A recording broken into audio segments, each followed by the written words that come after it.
ಮೊದಲಿಗೆ ವಿಘ್ನೇಶ್ವರನ್ನು ಪ್ರಶ್ನಿಸುತ್ತಾ ನಮ್ಮ ವೀರಭದ್ರ ಕಡಗದ ಅಲ್ಪ ಭಾಗವನ್ನು ನಿಮ್ಮ ಮುಂದೆ ಅರ್ಪಿಸಲು ಬಂದಿದ್ದೇವೆ.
ಹೀಗಿರುವಾಗ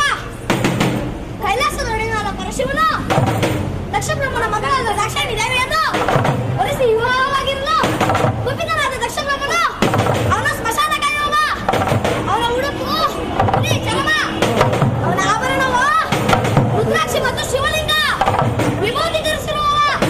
ಮಹಾರಾಜನಾದ ನನಗೆ ಅವರಲ್ಲಿ ಸಮಾನ ಎಂದು ಮೂದಲಿಸಿದನಯ್ಯ ಬಹುಪರ.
ಇರುವೆ ಏಕೆ ಎಡೆದಡೆಗೆ ಸುರಿದು ಬಾ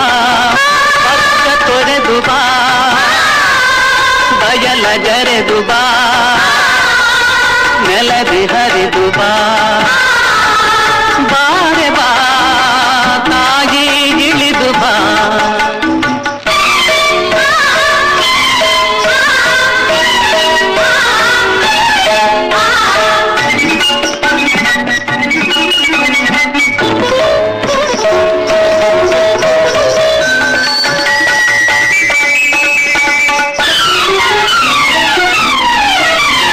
ದಯೆಯಿರದ ದೀನ ಹರೆಯಳಿದ ಹೀನ ನೀರಿರದ ಮೀನ ಕರೆ ಕರೆವ ಬಾ ಕರು ಕಂಡ ಕರುಳೆ ಮನ ಉಂಡ ಮರುಳೆ ಉತ್ತಂಡ ಅರುಳೆ ಸುಳಿ ಸುಳಿದು ಬಾ ಶಿವ ಶುದ್ಧ ಕರುಣೆ ಅತಿ ಕಿಂಚದರುಣೆ ವಾತ್ಸಲ್ಯವರಣೆ ಇಳಿ ಇಳಿದು ಬಾ ಸುರ ಸ್ವಪ್ನವಿದ್ದ ಪ್ರತಿಬಿಂಬ ಬಿದ್ದ ಉದ್ಬುದ್ಧ ಶುದ್ಧ ನೀರೇ ಎಚ್ಚೆತ್ತು ಎದ್ದ ಆಕಾಶದುದ್ದ ಧರಗಿಳಿಯಲಿದ್ದ ಧೀರೇ ಸಿರಿವಾರಿಜಾತ ವರ ಪಾರಿಜಾತ ತಾರಾ ಕುಸುಮದಿಂದೇ